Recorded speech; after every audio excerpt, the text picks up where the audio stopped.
주제로 읽는 성경, 오늘은 요한계시록에 나타난 죽음과 죽음 이후의 세계에 대하여 함께 알아보도록 하겠습니다.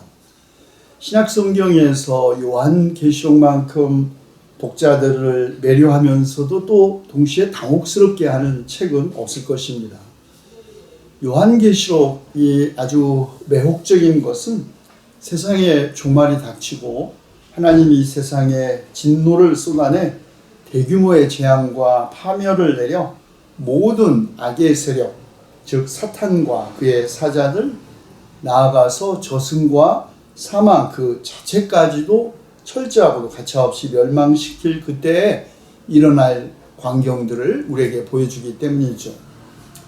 그러나 동시에 요한계시록이 우리를 당혹스럽게 하는 것은 이 요한계시록에서 사용되는 수많은 다층적인 상징들도 그렇지만 이 책의 제목이 계시록인데 사실은 도대체 무엇을 계시하려는 건지 명확하지 않기 때문입니다.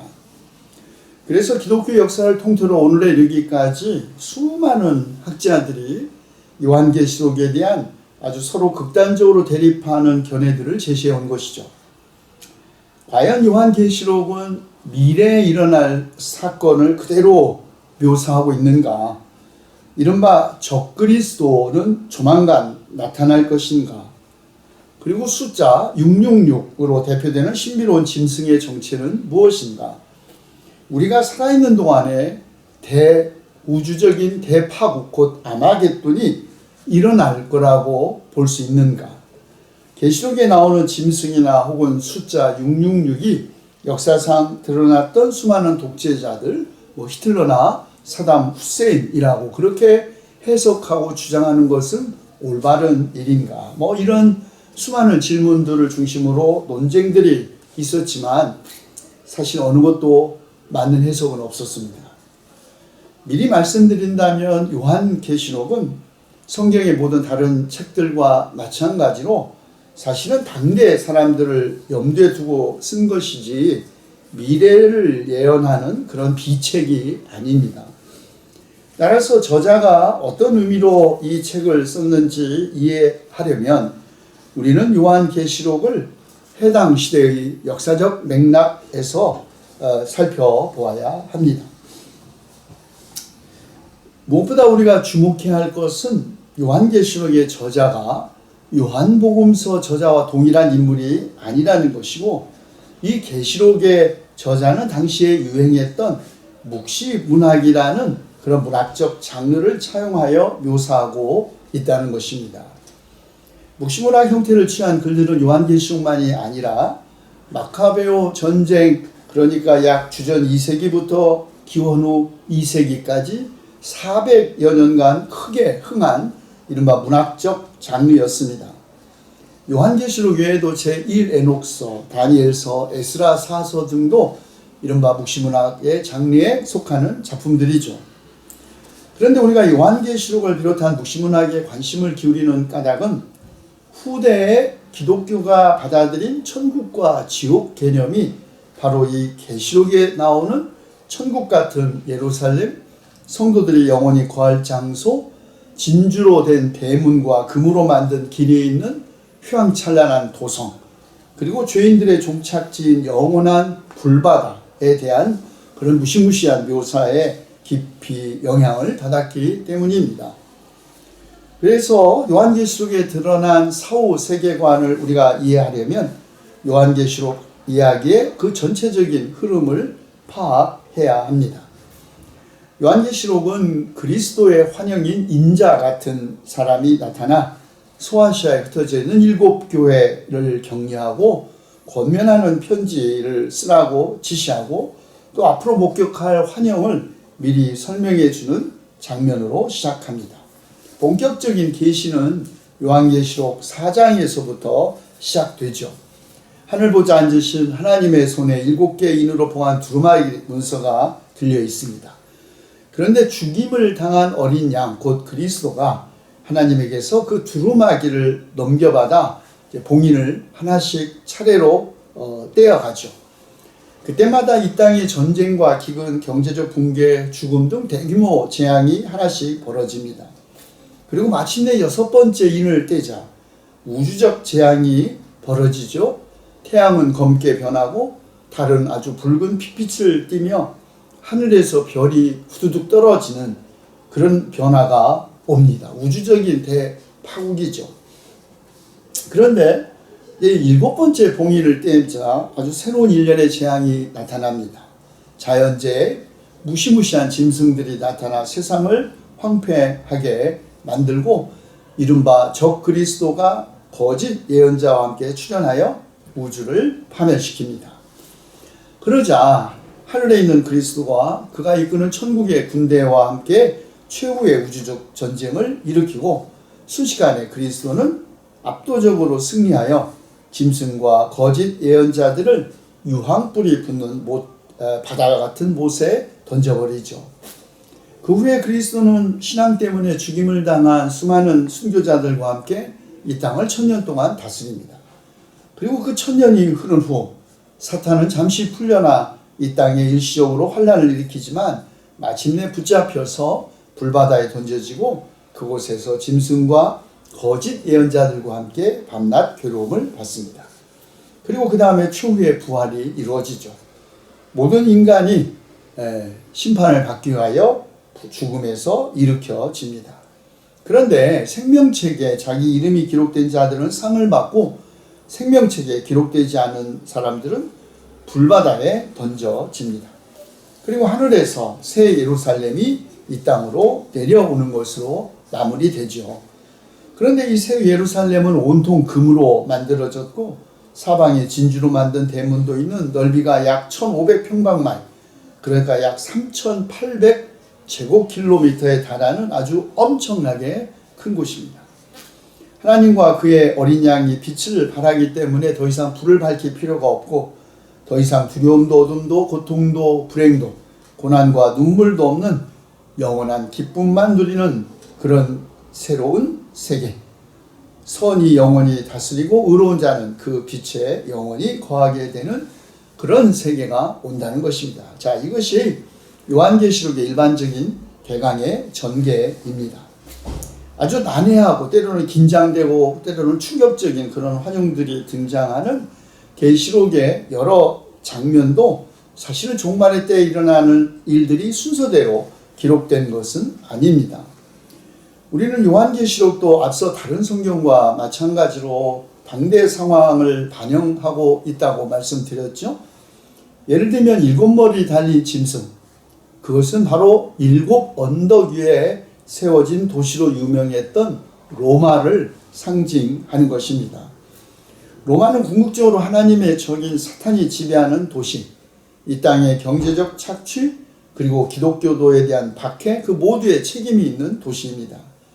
그러므로 요한계시록의 저자가 보기에 하나님의 적 그리스도는 바로 로마 제국과 그 황제들이라고 하겠습니다.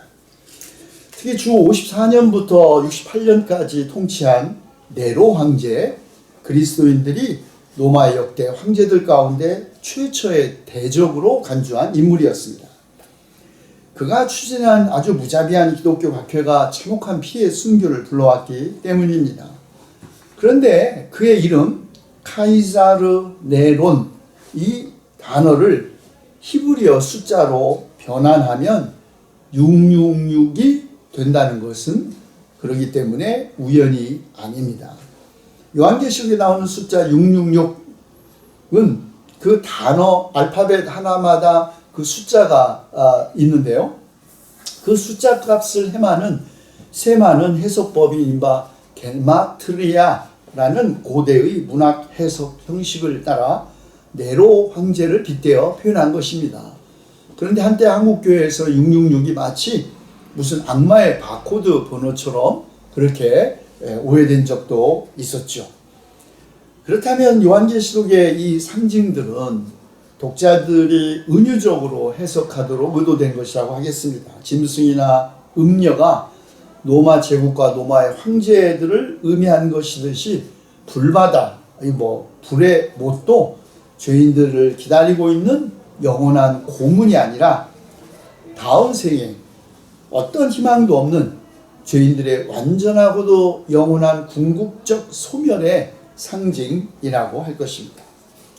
짐승으로 불리는 왕들과 그의 장군들이 던져질 유황이 타오르는 불바다는 요한계시록 19장에 처음 등장합니다. 그런데 사실 불과 유황은 성경에서 하나님의 심판을 뜻하는 표현으로 아주 자주 사용되었죠.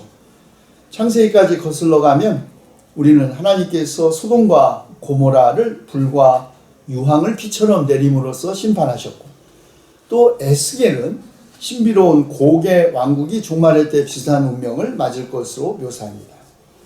시편의 저자도 하나님이 악한 자들에게 숯불과 유황을 내릴 거라고 말합니다. 그러나 그 반대로 순교자들은 그들은 그리스도와 함께 되살아나 1000년 동안 이 땅을 다스립니다. 그런데 우리가 사실 주목할 것은 모든 그리스도인이 아니라 예수를 증언함과 하나님의 말씀 때문에 짐승 우상에게 절하지 않고 목배임을 당한 자들에게만 약속되어 있다는 것입니다. 다시 말해 요한계시록이 우리에게 제시하는 새 예루살렘, 하나님의 새로운 나라에는 오직 신앙을 지키기 위하여 목숨을 잃은 순교자들이 들어갈 수 있는 나라지 모든 성도들이 다 누리는 그런 운명은 아니라는 말입니다.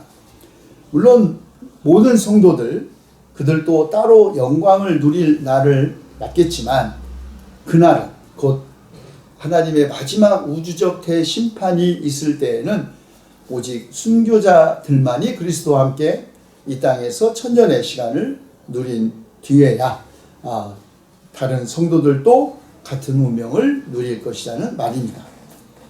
그런데 죽은 자들, 물론 그 안에는 의로운 사람도 있고 나쁜 사람들도 다 포함됩니다. 그 모든 죽은 자들이 받을 심판은 요한계시록 20장 11절부터 15절까지 아주 강명하게 묘사됩니다. 크고 하얀 보좌가 준비되어 있고 그 위에 앉아 계신 분 앞으로 모든 죽은 자들이 큰 자나 작은 자나 할 것 없이 다 불려 나갑니다. 그리고 책들이 펼쳐져 있는데요. 모든 죽은 자들이 자기 행위에 따라 책들에 기록된 대로 심판을 받습니다. 누구든 생명책에 기록되지 못한 사람들은 저주를 받아 불바다에 던져집니다. 자, 그런데 놀라운 것은 악한 일을 저지른 사람만이 아니라 죽음과 지옥 그 자체도 마지막으로 불바다에 던져진다는 것입니다. 그런데 계시록 저자는 이것을 두 번째 사망이라고 합니다. 죽은 사람들이 각각의 행위에 따라 심판을 받는 것이 첫 번째 죽음이라면 마침내 죽음과 지옥 그 자체도 소멸되는 것이 두 번째 죽음이라는 것입니다. 죽음 자체가 죽음에 던져지고 불바다의 지옥 자체가 불바다에 던져진다는 것은 상상하기가 좀 어렵죠? 그러므로 이 표현은 사실은 하나님에게 대적하는 모든 존재의 궁극적인 파멸을 묘사한 것이라고 하겠습니다. 죽음, 하나님의 적이자, 또 그래서 죽음은 죽은 자들이 속한 세계 전체와 함께 영원히 멸해진다는 것이죠. 불바다를 두 번째 죽음이라고 한 이유가 바로 이것입니다. 이미 죽은 인간 모두를 포함해서 죽어있는 모든 것의 최종적 소멸을 뜻하는 것입니다. 하나님의 궁극적 복수는 성도들이 영원한 하나님 나라에 들어갈 때 받게 될 영광을 죄인들이 자신들도 누릴 거라는 그런 희망도 없이 완전히 소멸되게 하는 것입니다. 죽음 이후의 삶은 힘들 때나 좋을 때나 심지어 박해와 순교를 당하면서도 꿋꿋하게 하나님 편에 섰던 자들에게만 온다. 이것이 요한계시록의 사후 세계관입니다. 그런데 하나님은 모든 적들과 그들이 거하던 세상이 멸망한 후에 새하늘과 새 땅을 창조하십니다. 하늘에서 내려온 새 예루살렘에서 성도들은 하나님과 함께 살 것입니다. 그들은 하나님의 백성이 되고 하나님이 친히 그들과 함께 계시면서 그들의 눈에서 모든 눈물을 닦아주실 것이니 다시는 죽음이 없고 슬픔도 울부짖음도 고통도 없다. 이것이 요한계시록이 서술한 또 묘사한 사후 세계의 신앙인들에게 약속된 미래입니다. 놀랍게도 사후 세계를 그린 또 다른 많은 문학적인 그런 작품들과 매우 다른 것은 요한계시록 저자는 새 예루살렘을 그렇게 아주 섬세하고 아주 구체적으로 묘사하지 않는다는 것입니다. 믿음 안에서 죽은 이들 모두에게 약속된 죽음 이후의 세계는 죽음 이후에도 하나님께서 친히 우리와 함께 계시면서 우리의 하나님이 되시는 나라입니다.